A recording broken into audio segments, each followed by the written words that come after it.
should have brought my laptop so we could listen to music.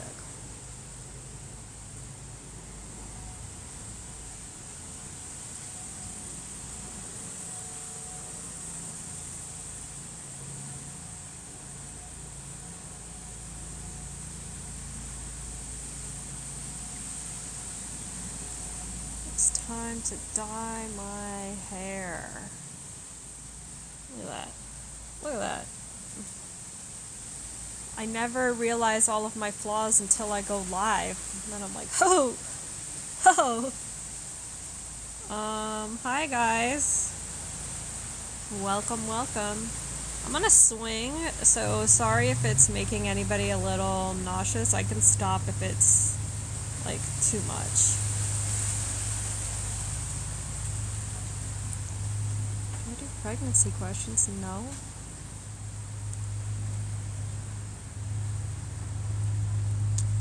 I'm not pregnant. I don't plan to be pregnant, so... welcome. Happy Monday. Monday morning. Good morning. Welcome to my live. We have fun here. We can talk anything media buying, anything AI, anything 10-hour 10K work month, TikTok shop. What is on your guys' radar today or this week?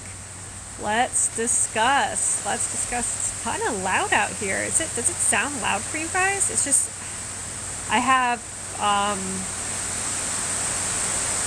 really lush landscaping, and so when it's a windy day, you can hear it. Does it sound really loud for you guys? Or is it not that crazy? It's loud. Yeah. A lot of times I think it's raining because my landscaping is so loud when it's windy. Alex, what would I do different in my 20s? That's a great question. I would have invested a lot sooner. I was really, really stupid with money. The first time I made good money was in my early 20s doing drop shipping. And I blew that money really quick because I was like young and dumb and like the well's never going to dry up, and the well dried up.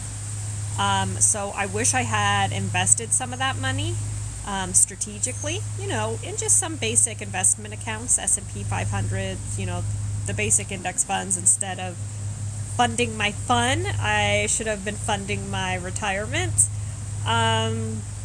Also, and I know this is cliche and corny, but patience.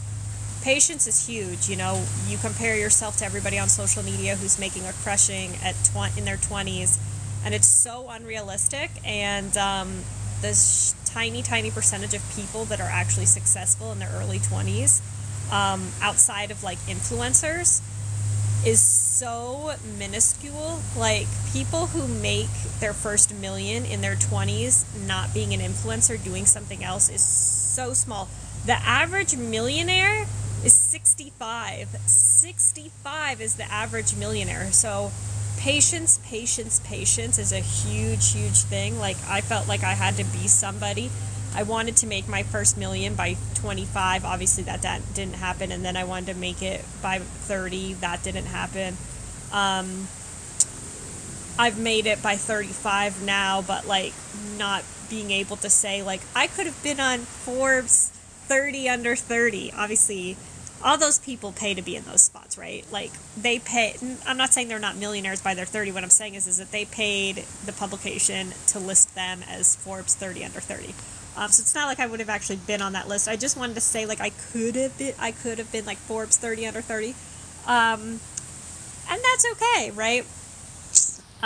So patience, and then something that I probably is consistency. And that's the number one thing I preach today, is just consistency.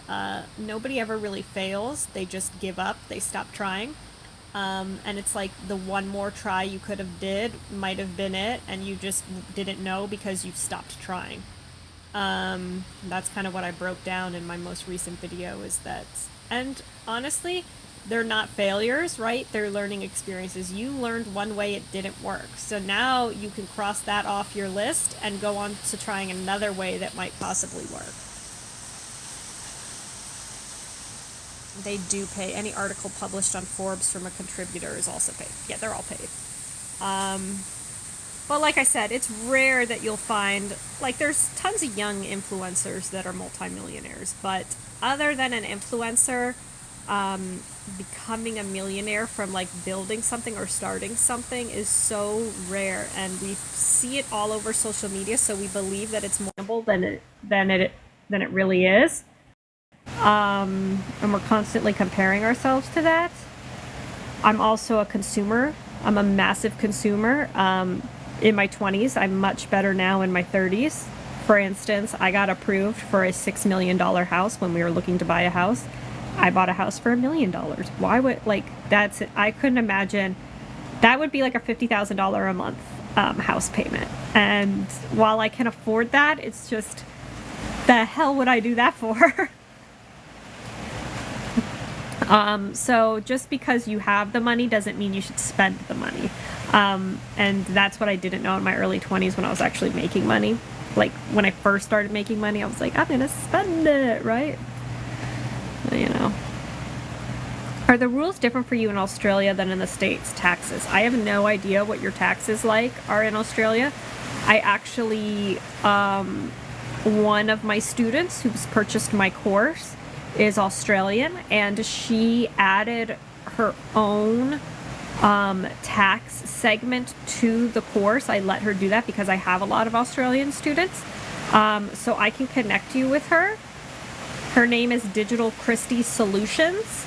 If you reach out to her, she can send you the link, and it will break down and explain like how the taxes for what it is that I do. I can't speak on taxes for other things. Like, I can only speak on taxes for what it is that I do, and I can't speak for other countries. But I do have somebody who is doing what I do. She took my course, she's crushing it, and she can talk about the taxes. So if you email me 10hour 10K work month at gmail.com, it's in my profile here, I can connect you to her. Sounds like it's raining. I know it does sound like it's raining. It's not though, it's just like super loud. It's the jungle. I'm living in the jungle. You have ideas, but you don't know where to start with them. AI should have you covered soon. This is, I mean, a lot of people's problems. And this is also why I never sign, if I work with a company and they want me to sign an NDA, I don't sign it, because ideas are a dime a dozen. Everybody's got a good idea, right? Nobody has some sort of idea that is so proprietary, that is so, like, if anybody hears it and they run with it, they'll steal your idea and be the winner first. There's no idea like that. What a good idea comes down to is execution, and it takes a very hardworking, special, dedicated, all-in person to execute on a good idea. That's why there's so many bad ideas that make it somewhere, because it's not about the idea itself, it's about the person behind the idea and the steps they take to make it happen, and the consistency and the growth and the determination and the time.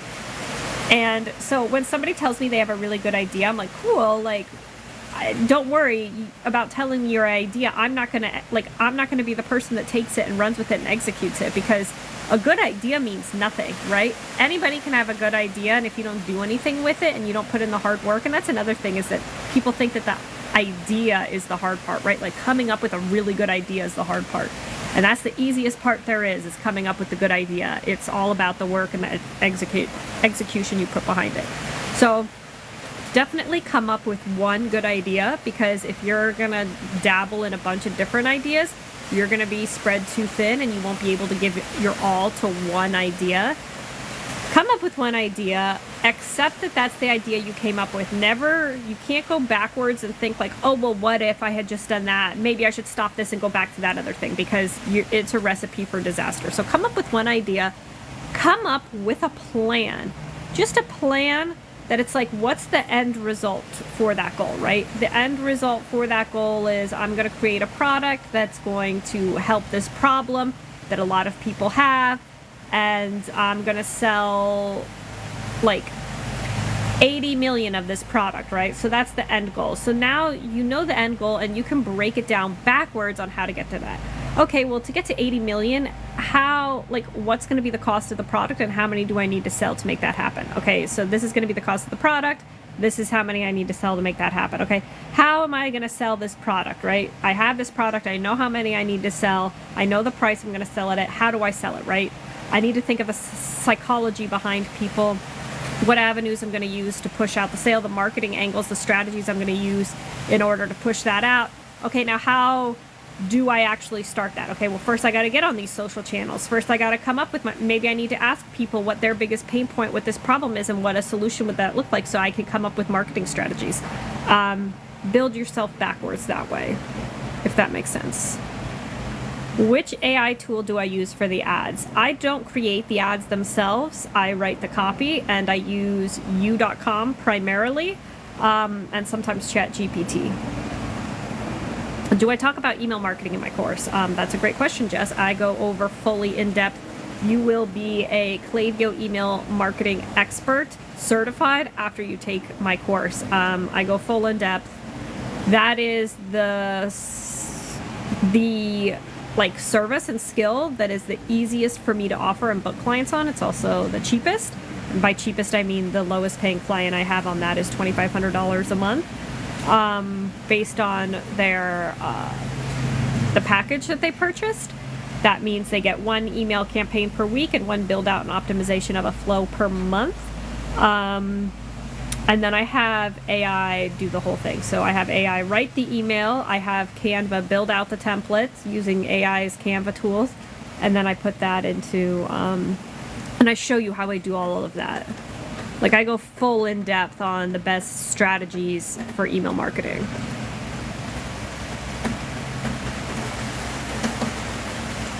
Would I do print on demand to make until I can make my own?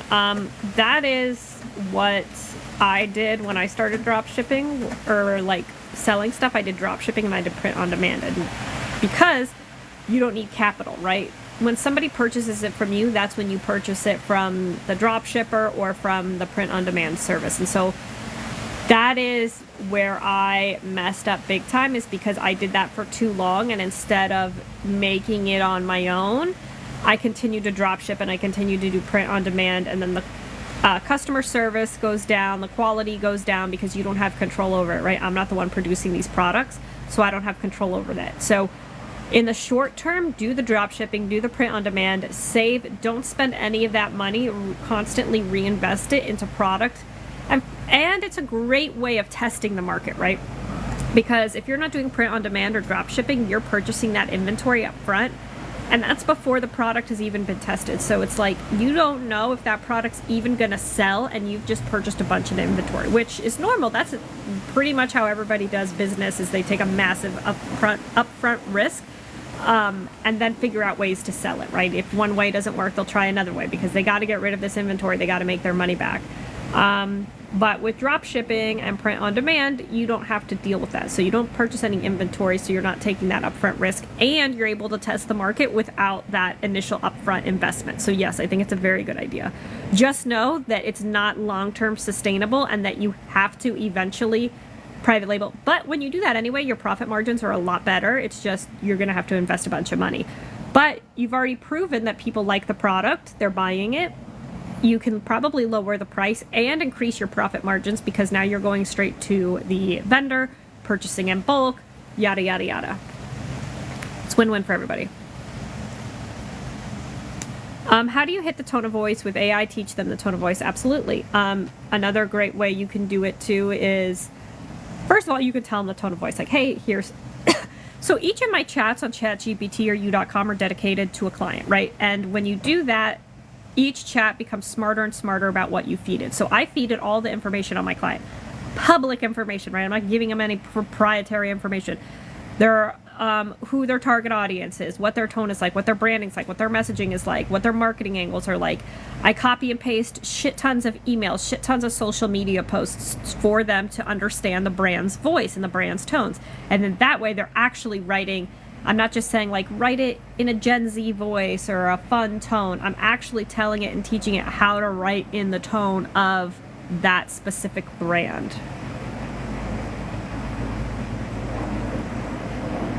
Am I worried AI will optimize ads to the point where a media buyer isn't needed anymore? No. It's taken a really long time. I think that there are things... okay, so I have a theory that there will be some jobs that are replaced by AI, and then there will be jobs that are enhanced by AI. And I think media buying will be enhanced by AI, but not replaced by AI, because there is... Honestly, I would hope that it could be more optimized by AI. It would make my life a whole lot easier, because there is a lot of nuances and intricacies that go into media buying. But the thing is that the decision making is a lot of gut stuff, right? Like in media buying, you can set rules. So say the cost per purchase starts to get too high, you can set a rule that will automatically turn that ad off, so you don't have to be watching it and manually going in there and doing it. The thing is that a lot of times the decision making is gut decision making. And so even if it crosses a certain point, I don't necessarily want to turn that ad off, because I want to look at it overall and make a feeling based on my gut, on what I think is the smartest.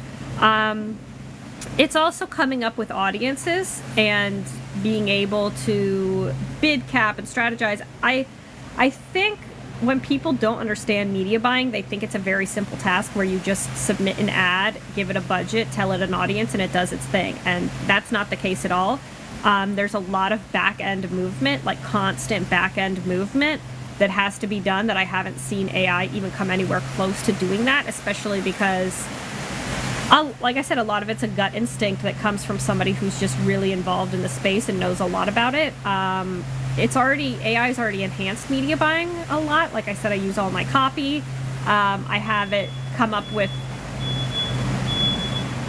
I don't know what that noise is. I have it come up with marketing angles for me.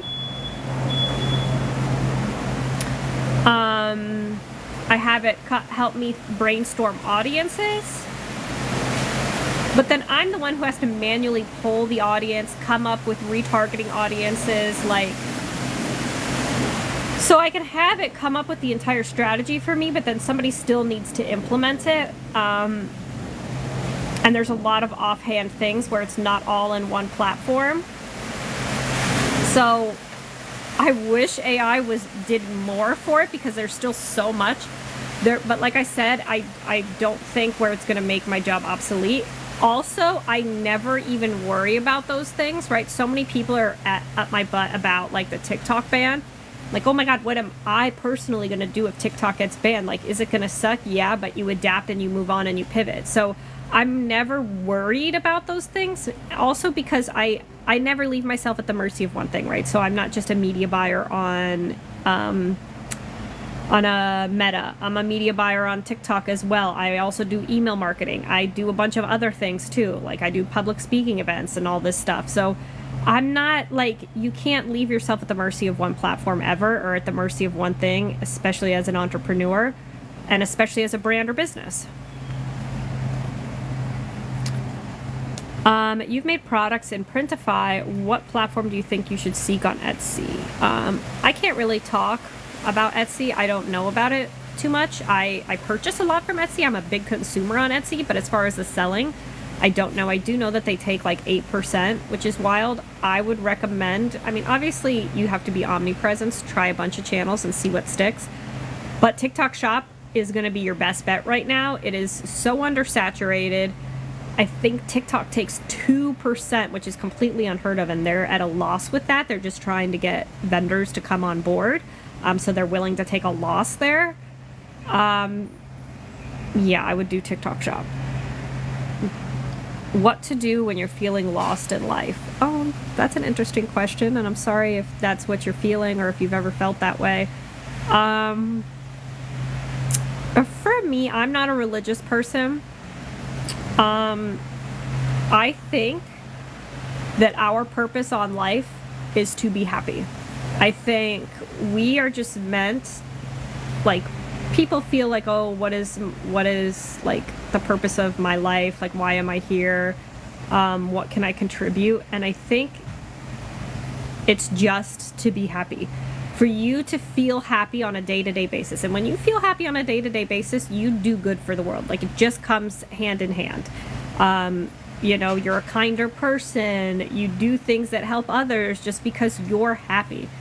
And so I think coming back to that and figuring out what it is in your life that genuinely makes you happy, and 9 out of 10 times it's not money, right? Money isn't what's going to make you happy. Comparing yourself to others, like what they're doing and seeing that they're happy and that you need to do that too, isn't what's ultimately going to make you happy.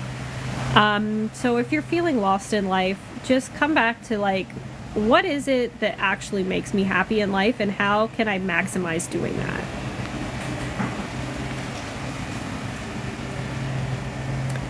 You want to be like me, you admire my lifestyle mindset. Well, thank you so much. That's so nice. I try to share as much as I can. Do I still test audiences if broad audiences tend to perform the best, algorithm picks the best? Of course, because you can't just have one audience. So even if broad is always, and I always test broad, and broad is usually always one of my top runners for all of my clients, but you can't just have a broad audience. You have to have at least 3 to 5 audiences per campaign. So yeah, you have to constantly be testing. And sometimes, like, there's never a consistent path with the ads, right? Like, consistently over a period of time, like over a month, they'll perform well or they'll not perform well.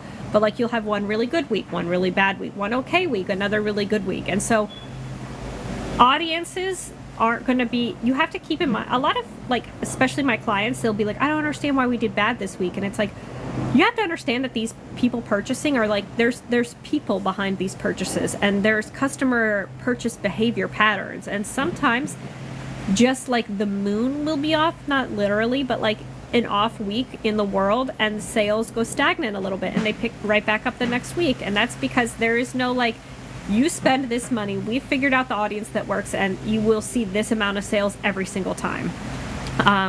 And so when an audience for 1 week does poor, you have another audience that will pick up the slack, right? So that audience isn't performing poor that week. And so now that your winner audience, your broad audience that was always winning, it had a bad week, it doesn't matter because you have a couple other audience to pick up the slack.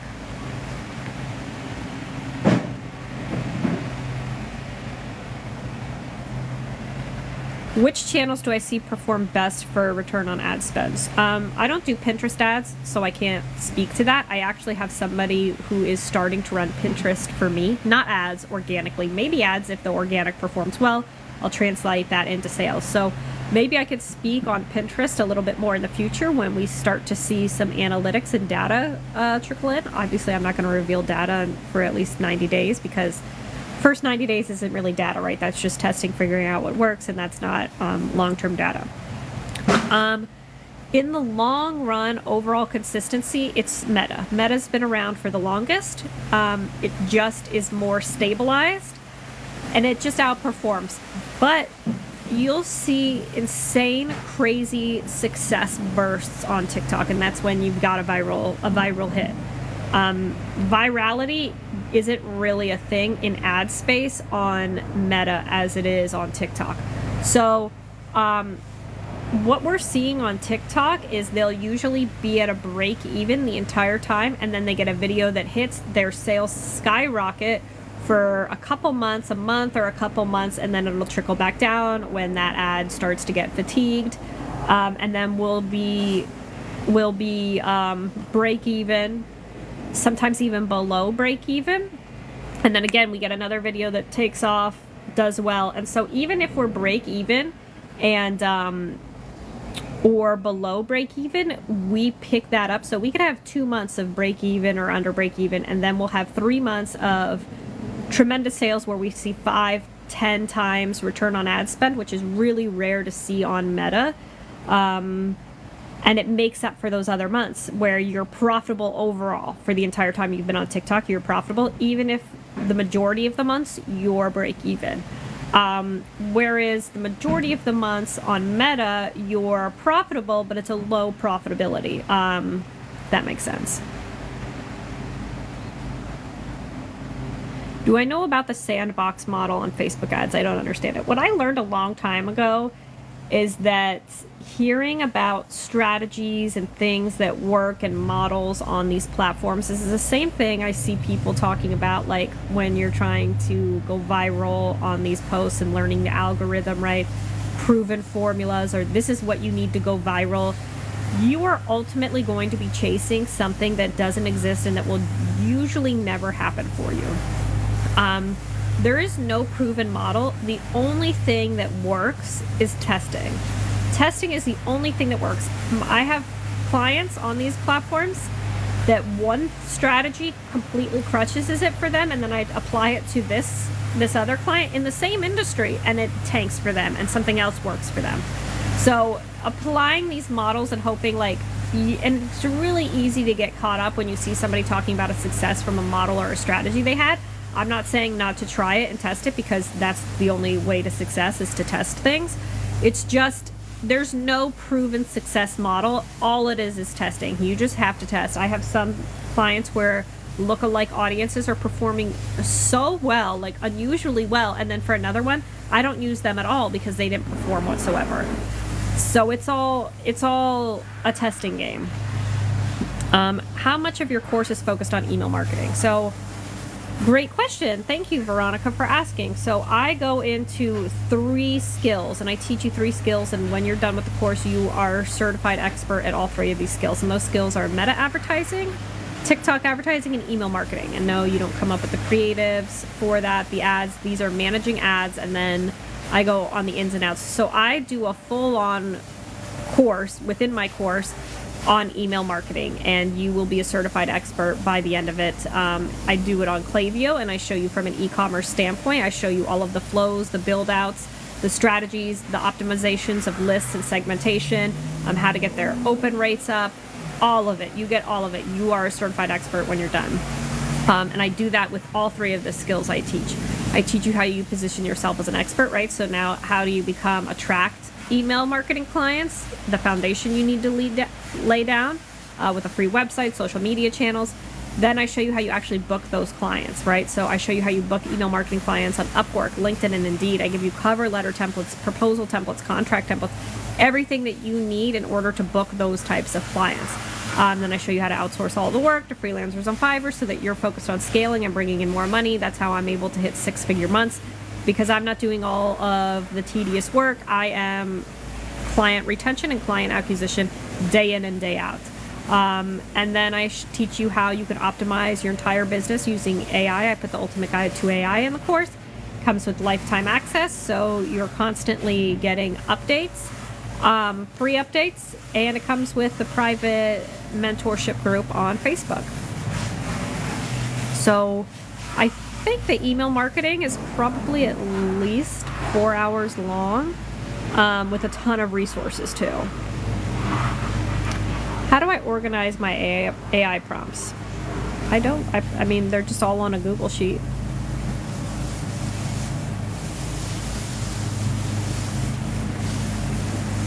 Do I have a good paid ads reporting tool like dashboard that includes TikTok and Facebook? No, I just use TikTok and Facebook. All those third-party apps, none of them are right. Not even Facebook or TikTok are 100% right because of the tracking laws that they put in place that iOS 14 doesn't allow. You opt out of tracking, right? So none of them are right. But the back end of the platforms themselves are the closest to being right you will get. So that's why I use those and not a third party. And like, you can skew the results to however you want to favor. So if you want to do like a 7-day window attribution, a 1-day window attribution, like, you can skew the results. And a lot of those third-party platforms will do that to make you think that you're performing better than you actually are. And I don't play that game. Like, if it doesn't come from the belly of the beast itself, like, that data to me is irrelevant. What job would I outsource first when starting out with a small budget? So you say it's a small budget, but when I first got my first client, that was now my budget, right? So now I'm making $2,000 a month from this client. I have $2,000 a month I can outsource. And it would be that client. I would outsource that client. And when I say outsource, it's not like I never talk to that client again. I'm in communication with that client. It's just now they have like an account manager, an account executive. Do I use Google Analytics? I use Google Analytics, but again, it's another third-party tracking app that just, like, you can use the UTM parameters, you can do a whole bunch of stuff like that, but ultimately nothing is going to be 100% correct.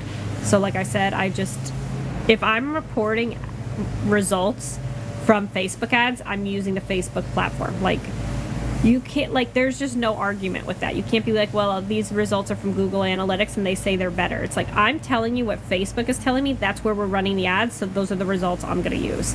And same with TikTok.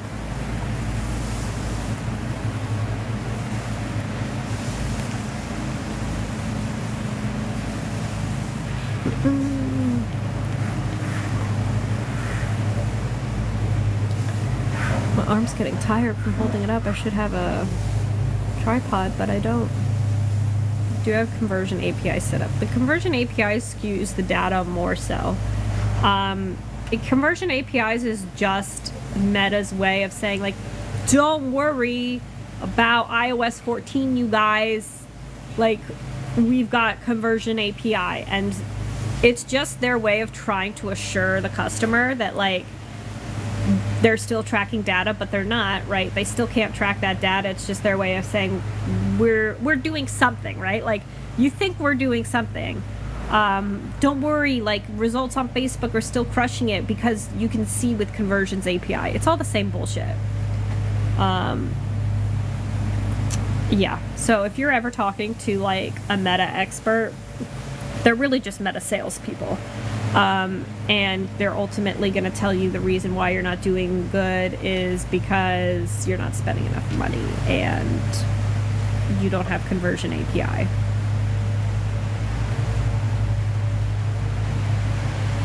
My brain seems too advanced to understand cool tactics to help you start a business. First of all, that's a really nice comment. I don't believe you, but thank you.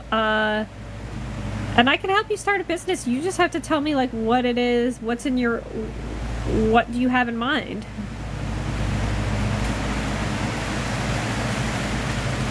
Why do I make all this TikTok accounts? I don't. This is my only TikTok account. All the other ones are scams. You feel so lost. I understand. I've felt lost a lot. I still feel lost from time to time. That's not an isolated feeling that you're having. Everybody feels that way. You're a poor medical student with 3 small kids and you have no idea where to begin. I mean, I'm so anti-school, and so you probably don't want to hear that.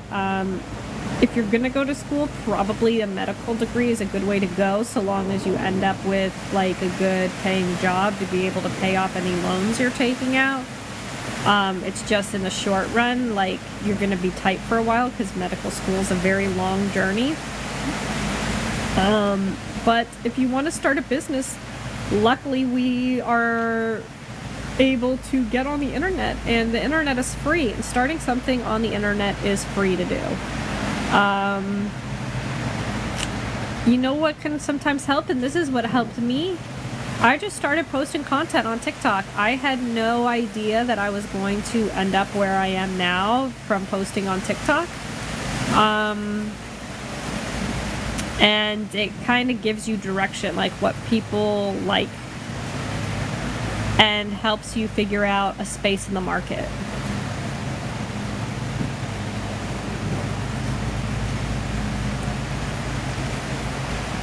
At this point, you're hoping to start residency next year to actually start generating an income. Well, I'm hoping you do too. And obviously, like I said, if you're going to go to school, that's probably one of the only degrees that will actually allow you to repay your loan in a timely manner if you took out a loan. Because jobs, like degree jobs, ain't paying shit no more. You could start drop shipping on TikTok Shop. It's totally free to do and start. And you only have to pay when somebody purchases it from you, so you've got the funds to then go purchase whatever it is you're drop shipping to ship directly to them. What's my percentage of lookalike audiences? Rule of thumb is you start at 1%. If 1% performs well, you can open it up to 2%, 3%, like 4%, yada, yada, yada. Lookalike audiences have been super, super hit or miss lately. Before iOS 14, lookalike audiences were absolutely chef's kiss. And also keep in mind, you're not even going to stand a chance with lookalike audiences until you've probably at least spent, I would say, $20,000 to $50,000 in ad spend before your lookalike audience even has a chance of performing well. I do have a course on how to start drop shipping TikTok. It's in my 10-hour 10K work month course in my link in bio. But again, if you say you are like a poor medical student, the course costs money. And I'm a completely transparent person, right? The information that I teach is out there on the internet, right? That's how I learned it. Granted, it took me 10 years to learn it, implement it, execute it, and figure out what actually works. Which is why I put together a course, because it allows you to avoid all of those setbacks, trial and error, figuring out, should I do it this way or should I do it that way? I've got the proven strategy that, you know, implemented these steps, you will win. But again, if you're a struggling student, like, I don't recommend putting this on the credit card, like, you know, nothing like that. I am not... Jess, do I try Advantage Plus campaigns? You are coming with the questions today, Jess. Okay, so Facebook has rebranded Advantage Plus probably at least 3 times. It was like Dynamic Creative. I think now they're trying to push it as their AI. And it's like, it's been around for years and they're just calling it AI now because it's like that's what's trending and what they think people will like. It's like, well, Facebook, this is our AI. Like, we've got Advantage Plus campaigns. And what Advantage Plus campaigns is if it worked, it would be amazing. It's basically just saying, hey, dump a bunch of creative in, give us your budget. We're going to come up with copy ideas. You can give us a copy idea and we can come up with variations of it. We can come up with our own copy. We're going to mix and match. We're going to test a bunch of audiences and we're going to figure out what works for you rather than you having to be the one that tests it, right? And so I was excited. I was like, hell yeah, make my life easier.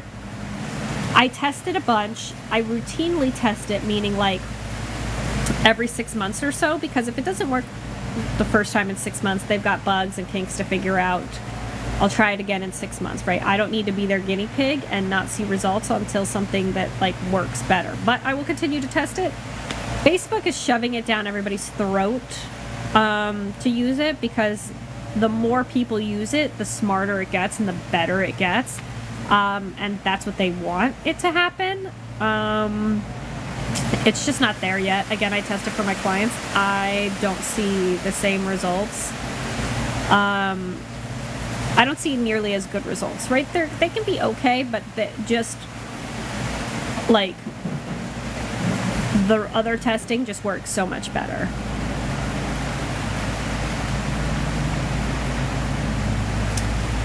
You took the course and it's very mind-opening. Well, thank you so much. I'm glad. And thank you for saying that. Have I done a tutorial or a video on how I make money on TikTok Live? I haven't. I don't make money on TikTok Live, so I don't think I would be a point of authority to make a video on that. I've yet to monetize this TikTok page, especially live. I do have a course on how I actually make my money. I do media buying. I have a course on that called the 10-hour 10K work month. It's like a variation of the 4-hour work week, but it's more advanced than that. How you can make 10K a month by only working 10 hours a month. I work less than that and I make way more than that. That's just like that was for me the point in my life where I was like, I've made it, right? I'm making $10,000 a month. Like, I've made it. And so that's what I wanted to be able to, and working minimal, right? There's nothing technically passive other than like your investments. You still have to monitor that.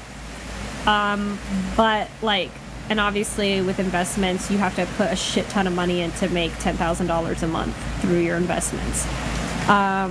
So this is probably the best, closest to passive. Do I find email marketers on Fiverr as well? I find all of the people I outsource my work to on Fiverr. You were broke and you made your first 1,000 all thanks to me? That's sick. I'm so stoked for you, and thank you. I'm really glad. I'm glad that, I mean, I have DMs, comments, messages full of students who are crushing it, and it's what fulfills me, genuinely. It genuinely fulfills me, so thank you. And that's why I'm here and what I do. Obviously I had a lot of free time, so I came onto TikTok as like a creative outlet, and it's been so nice. It's been so nice building this community and being here with you guys. I feel like I have to get up because my arm's getting hurt from holding the phone up. Maybe I'll go sit in my chair.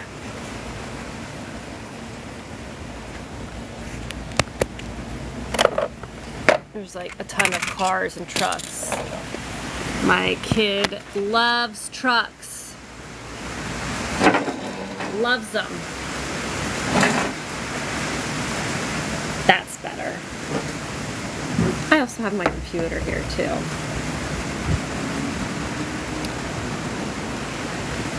Ugh, I'm not awake. I've had my morning drink too, my disgusting morning cocktail that I always drink.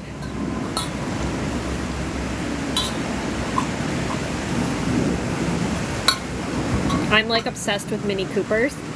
Mini Coopers have always been my dream car. I've had 3 now. And so my son, he loves cars. And so I was like, if you're gonna play with cars all day long, you're getting a Mini Cooper. So he's got a bunch of little Mini Coopers. I'm forcing my like, you know, when you like force your kids into liking what you like. You don't like Mini Coopers, dang it. You got a Mini Cooper too. Great cars. I know, I love it. This is my first one. I got a 4-door one. I have a baby and it's really impractical, although we never even use it for him. We do have a Mercedes SUV that we keep the car seat in. So the Mini Cooper is the fun car, and it is fun. They're so fun, and I don't think people understand how much fun they are to drive. They just see it. And a lot of people also don't know that it's BMW. Like, I shared it on my podcast, but I had a girl come at me at a red light. She got out of her car and started kicking my car at a red light. Like a psychopath. We almost got into an accident. And it was like, not even my fault. She didn't have a stop sign and I did. And so I was stopped waiting for her to go, and she wasn't going. And I'm like, okay, well, if you're not going to go, I'm just going to go. And as soon as I started to go, she started to go. And so we came like this close. And so I threw my hands up like, what are you doing? And then she threw her hands up, what are you doing? And so like I just like skirted around her, and she gunned it behind me and started chasing me. And I was like in fear for my life. I live in Florida, and so like I don't know who's got a gun in their car or not. So I was like freaking out, and so like I'm like driving away from her, and she comes up to me at the stoplight, pulls her car like in front of mine so I can't move, gets out of her car, starts kicking my Mini, and then she called my Mini a piece of poor shit. And that's when I lost it. I was like, yo, insult me all you want, but not my car. Not my car. Not my Mini Cooper. And I'm like, by the way, this is what we call quiet luxury. My Mini Cooper is a BMW, okay? I have a BMW engine just because it doesn't say BMW, because it's quiet luxury. Like, and she had like, you know, I don't even know, but I was like, girl, stay away from my car.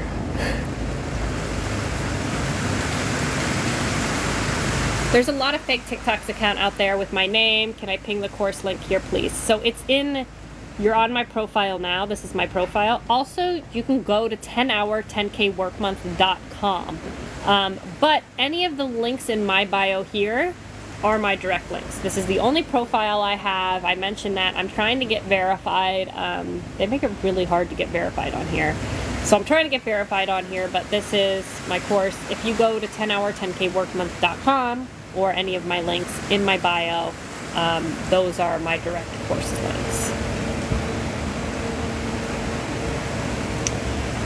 You're jealous. You had a 2-door to struggle with your dogs. Yes, but the 2 doors, I like small. I like to drive dirty. And it's not really driving dirty in a Mini. Like, you can easily, like, you know, anything is too big for me. And it's like, I'm really tall.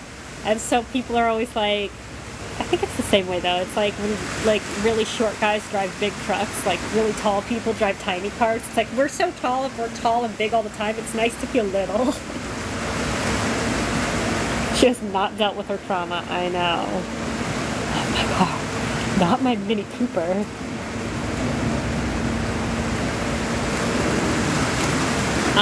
Another side question, how can you empower your daughters to be successful and self-sufficient like you? That's a great question, and that's a nice question. Being self-sufficient is very important.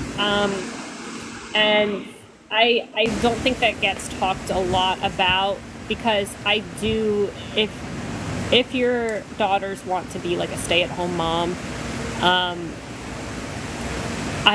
I think that's wonderful. I would not mind being a stay-at-home mom whatsoever. I have a stay-at-home husband, dad. However, I set him up for success, right? So if they want to be, like, you want your daughters to be empowered to do whatever it is they want to do. And some women just naturally, inherently are nurturers and want to be home taking care of their husband and their kids, and that's totally okay. If they don't want to do that, though, they should feel empowered to do whatever it is they want to do. And just be smart about it, right? For instance, if they want to be a stay-at-home parent, just make sure that they know that it is a risk. It is such a risk, and it's so... I made a video on this because it's really unfair. Of course, it's a blessing, and it should be, like, somebody should stay home with the kids for the first couple of years, if you can. If your family can manage that, and that's what the other person wants, like, that is a beautiful thing, and it's wonderful, right? Who doesn't want to be home with their kids all the time? I know some people don't, and that's fine. But I have a business, right? My husband is on salary for my business. He is a consultant for my business, and he has a salary. So when he does decide to go back into the workforce, he has no gap. He has no gap in his employment. He has a salary. He gets a pay stub, so he can show, you know, a lot of jobs ask to see, like, your last pay stubs to guarantee how much you were making previously. His resume doesn't have any gaps. He is a consultant for a multi-million-dollar business. If we do divorce, could I fire him? Yes. But could he also quit? Yes. He also has his own 401k that he contributes and my business contributes to. He is on the deed to our houses. He has his own bank account, his own credit cards. He gets a salary, so it's not like our finances are shared, and at any point I could freeze our finances. He has his own finances. I don't have access to his money and what he makes and all of that stuff. So he's set up for success, and I see a lot of stay-at-home moms who just get destroyed in divorces, and it's so sad. And it's like, they took the risk of raising your children, and you're gonna do them dirty like that. It's awful. So just make sure they're set up for success if they're not self-sufficient. But if they want to be self-sufficient, to motivate them would just be, you know, what it is that they want to do. What do they want to... The digital age makes it so easy to monetize your passions. And it's so nice. Like, people can monetize anything online. So back in the day, it was really hard to monetize, like, your passions. But you can now. My passion... My husband always asks me if I could do anything I want to actually make money, right? What would it be? And it'd be like, watching reality TV. That is my ultimate guilty pleasure, my biggest vice, my biggest release is trashy, terrible reality TV. I can't get enough of it. Sign me up for all of it. The Real Housewives, Bravo, 90 Day Fiancé. I like all of the trash. I like all of it. And you know what I could do? I could start a podcast. I could start a social media account just talking about my passion and my love. And so many accounts do, and so many make tons of money from it. It's just, though, these times are wild, and it's great. I do love my Mini Cooper. Are my courses designed for America only, or do they work for the UK too? That is a great question. They absolutely work for the UK too. I have students from everywhere. I have students from the UK, I have students from Australia, Canada, and I have clients from other places too. I have clients from the UK. I recently got a clothing brand client from the UK. The thing is about the course is that you don't have to only work where you live. So you don't only have to book clients from the UK. You can book clients from anywhere. And so it absolutely applies. It's all digital skills. All the work is done online. You learn how to do these skills for these clients, and you can do it from anywhere. What do I think about selling Insta followers? I don't know anything about that. Learn skills and have your finances in place. Do not depend on your partner. I agree, but sometimes if circumstances want, like, he depends on me in order for, like, me to pay our bills, and I mean, he contributes to the bills, but he gets paid a salary from my business. And so I don't think it's wrong for there to be a stay-at-home parent. I think that it's really nice, honestly, if that's what somebody wants to do. And for us, we're putting him in daycare, actually starting next week, like only 3 days, half days.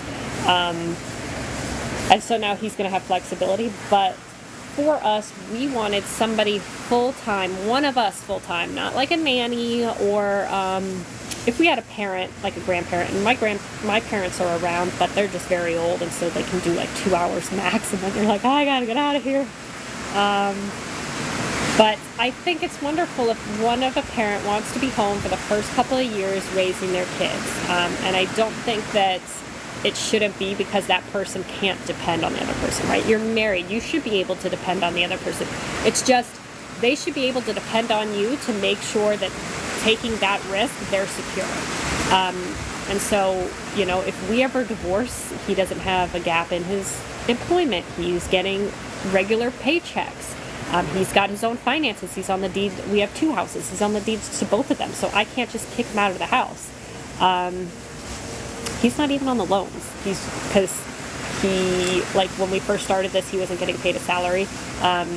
He was getting his own money, but not like a salary, which he is now. And so he wasn't, like, there was no point to put him on the loans because he can't contribute. So I'm on the loans. So I'm the one taking a big risk, but he is also taking a big risk by not having his own finances, right? So, or, you know, not having his own type of income outside of me. And so that risk needs to be compensated for. How can you get them to learn the business aspect using these tools available to all of us like you? They have to be consuming the content. They have to. So many people ask me, like, how I stay up to date on stuff and, like, come up with new things. And it's like, I am immersed. I am immersed in what it is that I do, hanging out with you guys, learning new stuff for you guys. Like, my passion is also, like, learning cool shit that I find cool and sharing it with you guys if you guys find it cool too. So anything with AI, TikTok Shop, my business, like, all of that stuff you guys find cool too. So it helps me keep engaged and wanting to do it. So it, again, like, they may not want to be part of the business aspect of things, right? And a lot of people, my sister, she is a stay-at-home mom now, but before that she was an accountant. She hated that, but she had other jobs, and she is just the type of person who likes to be told exactly what to do, clock in and then clock out and then be done with their work. And, like, that's where she thrives, and that's what she enjoys. And she likes the culture of, you know, water cooler talk and all that stuff, and getting up every single day and having somewhere to go every single day. And she likes that, and that's great. Like, and she can't jive in the entrepreneur side. And so it just depends on what they like, what they're passionate about, and then just fully immersing themselves in it, whether that's consuming content online, reading books, trying to start their own business and learning everything they can about it. The guy who started Native Deodorant, It was like the first natural deodorant that really took off and was successful, and it's like worth in the billions now. People told him, oh, my husband's here. People told him, like, what do you know about deodorant? How are you gonna, and I forget what kind of background he had, but it was nothing even close to science or natural stuff or whatever. And he's like, he just noticed that there was a massive gap in the market because he was trying to buy a natural deodorant, and there weren't a lot of like big name brands that made sense. It was like all weird, like super hippy dippy ones. And so he's like, I'm gonna learn everything I can about deodorant. He's like, I know nothing about deodorant. Somebody's like, you don't know anything about deodorant, how do you just start a business? So I know nothing about deodorant. In 6 months I will know everything there is to know about deodorant. And he completely immersed himself, and now he came out and he's like bootstrapped his business too. Like he didn't have any capital or funds, and just started the business. So you have to be an obsessive person with something in order to make it work. And all of the tools are online. Everything, like the internet is free resources. You relate to my story. You took another course that was disappointing. I've had a lot of people tell me that they've taken courses and they were disappointing, and I actually interviewed a lot of people who had taken courses in my space and what they found disappointing in it, because I wanted to make sure in my course I addressed all of those points. And a lot of them were like, they learned the skills, right, but then they didn't learn what to do after they had the skills. So they didn't learn how to position themselves as an expert. They didn't learn the hardest part. The hardest part is booking clients. That's hands down, always, always, always, always the hardest part is booking a client. And so that's where I went strong on the course, and then provided every single resource to make it happen. So cover letter templates, proposal templates, client contract templates. Every template that you need, like, you get it. And that's also, it's like they learned the skill, right? So email marketing or Facebook ads, and it's like they learned the foundation and how to set the client up, but they didn't learn how to sustain them long term, how to optimize their accounts, how to make them grow, how to make them profitable. It's like, here's what the inside of Facebook Manager looks like. Here's how you create a campaign. Here's how you find an audience. Here's how you put the ad in. Now your client is set up and they're good to go. And it's like, okay, but now what? So I wanted to make sure I went into depth in all of those things where people found, and that's why I also have the mentorship group too. It's a private Facebook group for all the students. Ask questions. I do student-only lives in there, so it's constant education and learning and growing, and not just leaving you with, you learned the skill, figure it out on your own. You love how me and my husband do this. And it came from, thank you, that's really nice. It came from a point to where, and so many people are like, oh my gosh, but like, that's so bad, like he could take everything from you, blah blah blah, or like you're leaving yourself so at risk because we don't have a prenup and he's on the deed to the houses. And it's like, if I were in his position, this is what I would want. I would want to be on the deed to the house. I don't want, if we go through a divorce, to not have like, where am I going to live? And people, like, there's so much love in marriages, and when divorces happen, they can get so nasty. And so if I was in that position, these are the things that I would want. So if I'm taking the risk of staying at home with the family and not having anything, like, I need to be compensated for that risk. And here is the ways I believe that compensation should look like. And so that's what I give to him. Also, I mean, we only plan on having one child. He's 2 now. He's starting part-time daycare. It's so short-lived, right? He's going to be in school full-time at 5. So this is like a 5-year thing, tops. The old ways were to go to college. How can you get them in a business-minded in this digital age? They are currently 9 and 10 years old. Have they said that they wanted to do those things? Because, I mean, I'm super anti-school, right? If my child wants to go to school, I would not steer him away from it. I would tell him, like, this is what I think about it. If you still want to go to school, go to school. This is your life, your choices. I'm not saying, like, you know, your passions should be undermined because of my beliefs. You know, I'd let him know how I feel about it, but I wouldn't say, like, you're not going to school. I don't support that choice. So 9 and 10 is very young. I don't think anybody knows what they want to do when they're 9 or 10. The thing is to expose them to a lot of different things right off the bat and find out if, like, where they see interest, right? Like, I'm a huge, huge, huge soccer fan. Premier League only. We watch it constantly. Big, big soccer fans. And so I'm so excited to get my son involved in soccer. And I would be really sad and bummed if he's not going to want to play soccer because, like, it's one of my passions. But I'm going to also expose him to a bunch of other sports and then other things too, not even sports, like other activities that he could do, and see where his passions are. And he won't know until he's exposed to them, right?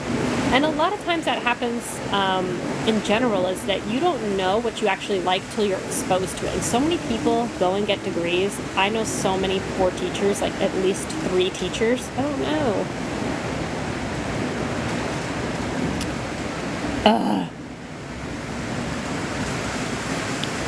Sorry, it made me verify to continue.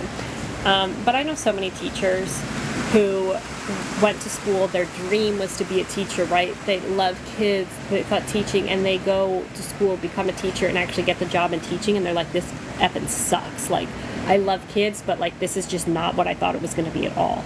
And unfortunately, a teaching degree, like, doesn't mean shit anywhere else other than teaching. Like, if you want to do anything else with a degree, like, you got to go back to school. And so exposing them to things early on really, really helps figure out what it is that they want to do and where they should go. You know, get them involved in some STEM stuff. If they like it, that's great. Keep them doing it for as long as they like it. And just a bunch of other things. You don't necessarily, you say, how can you get them business minded? They might not want to be business minded. So just keep that in mind and just expose them to it. Expose them to the teaching of those things. I'm sure there's like 9 and 10-year-old entrepreneurs on YouTube. You can show them. I watch Shark Tank a lot, and I know kids love Shark Tank. There's kids on Shark Tank a lot because they watch Shark Tank. So watch Shark Tank. See if they like to get into, like, you know, business. But if they don't force it, you know.